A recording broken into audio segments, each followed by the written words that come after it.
mais je crois que je vais essayer de noter précisément, c'est la propriété peut être transmise par don. Et à mon avis, ça c'est pas un principe, c'est en, comment dire, pas compatible avec le principe d'égalité, parce que si on propose l'égalité des chances pour les individus, ça veut dire que chaque individu doit pouvoir, à la naissance en tout cas, avoir le même nombre de propriétés. Il ne faut pas qu'il y ait des gens qui aient plus de propriétés qu'un autre, donc ont plus de richesse qu'un autre. Alors, ça c'est un grand débat. Alors, tu n'as pas été sans remarquer, effectivement, que quand on parle d'égalité, nous on dit égalité des chances. Oui. Parce que l'égalité, encore une fois, tel que c'est dit dans la Constitution, ça ne veut rien dire. Si c'est l'égalité devant la loi, bon, bah, c'est un truisme, et je pense que tout le monde va être d'accord pour que tous les individus soient égaux devant la loi.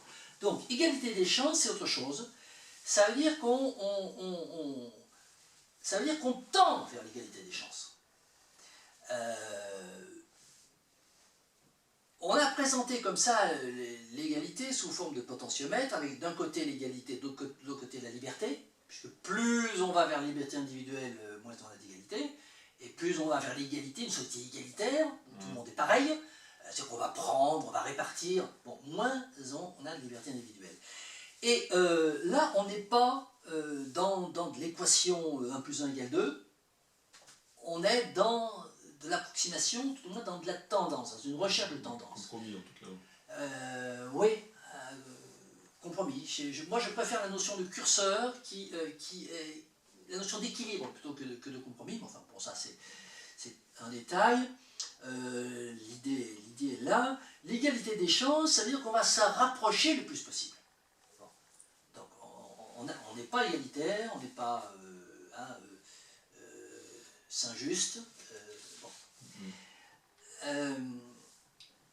La propriété. Alors la propriété, c'est un vaste sujet. On a eu, au cours de nos débats pendant 2 ans, une forte tendance pour faire une loi initiale de redistribution du patrimoine.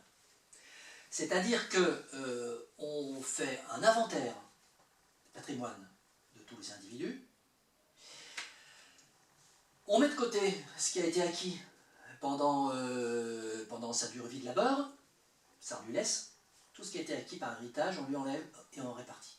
Bon, c'était une loi initiale de répartition. Là, on part sur une égalité des chances qui a été construite par la loi et qui remet un peu les compteurs à zéro. Finalement, on n'a pas validé ça. Tout en ayant conscience qu'on est quand même sur un sujet extrêmement délicat, on a considéré que cette loi initiale de redistribution, qui emprunte une très forte connotation égalitaire, avait quand même l'inconvénient d'être rétroactive. Et qu'une loi rétroactive, c'est un peu contradictoire avec la notion de loi. En quoi elle est rétroactive? Elle est rétroactive, ça veut dire que la propriété, jusqu'à aujourd'hui, elle est régie par les textes constitutionnels que nous connaissons. On a un état de fait. Bon. C'est bien, c'est pas bien. Bon. Il faut bien, à un certain moment, partir de quelque chose. On peut... Non, on peut dire... Ma question était beaucoup plus simple, c'est que quand quelqu'un à la naissance peut se retrouver avec justement un héritage, c'est injuste par rapport à celui qui n'a pas d'héritage. Donc, à mon avis, ça a tout simplement... mais ça, ça n'existe plus chez nous, ça. L'héritage est aboli. Oui, mais alors, la phrase, c'est la propriété des biens mobiliers et immobiliers s'acquiert par tout citoyen de son vivant par transaction. De son vivant, voilà. Ce qui est important, c'est de son vivant. Oui, mais on peut donner donc un parent, il peut donner en héritage de son vivant... de son vivant, un individu fait ce qu'il veut avec sa propriété. Donc ça s'appelle un héritage. Mon père peut me donner son héritage. Avant même qu'il décède. Attention. Là, on est sur des... Il faut bien mettre le mot qu'il faut sur les situations.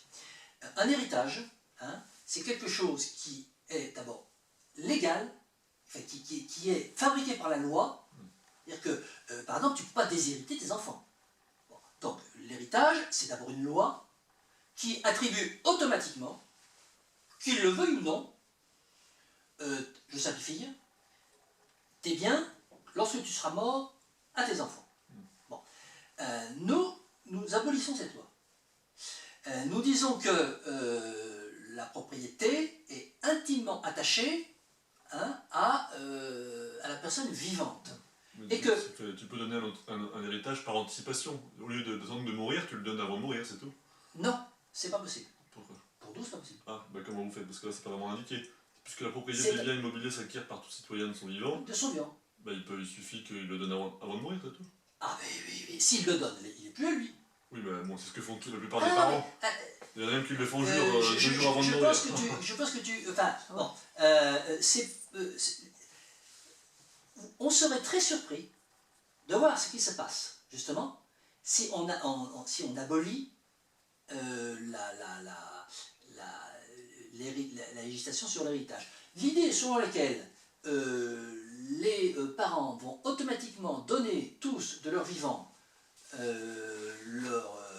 leur acquis à leurs enfants n'est pas évidente du tout.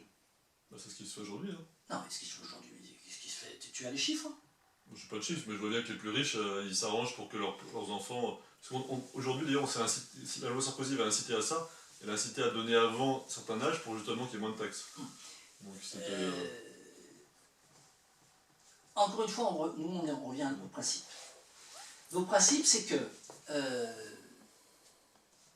l'individu est libre de faire ce qu'il veut avec ses biens. Alors, il faut savoir une chose, hein, c'est que les biens, il n'y a plus le sol. Il n'y a plus le sol. Bon, c'est quand même important à préciser. Plus de biens il n'y a plus de foncier. Plus la propriété privée du sol. Il n'y a plus de foncier. Bon. Alors, sur le foncier, il me semble que chacun est propriétaire d'une partie du territoire. Virtuel. C'est-à-dire c'est un tantième, c'est un revenu de base. Voilà. Pour ce qui concerne donc la propriété, l'individu qui possède des biens immobiliers, c'est-à-dire des maisons ou des meubles, ou de l'argent, dans notre système, tu as compris que c'était plutôt pareil, de son vivant, il fait ce qu'il veut avec.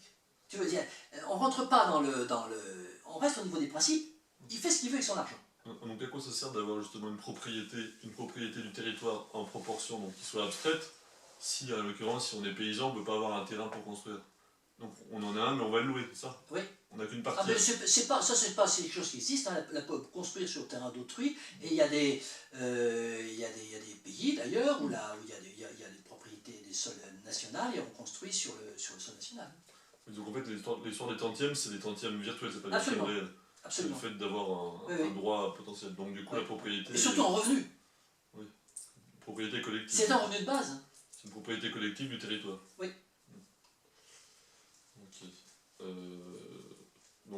Donc chacun paye un loyer. Quand on vit sur un terrain, du coup, on paye un loyer à la collectivité. Et en fait, voilà. À chaque fois qu'on vit, on loue. Nous avons créé une commission de gestion du territoire qui va gérer les baux. Donc la collectivité est propriétaire et donc elle a une agence immobilière qui s'appelle la commission de gestion du territoire qui va louer, qui va encaisser le loyer et qui va redistribuer à tous les citoyens les loyers. Par contre, les maisons peuvent être privées ou publiques? Les maisons, alors la propriété, tout individu peut construire, bien entendu, une maison sur un terrain qu'il a loué.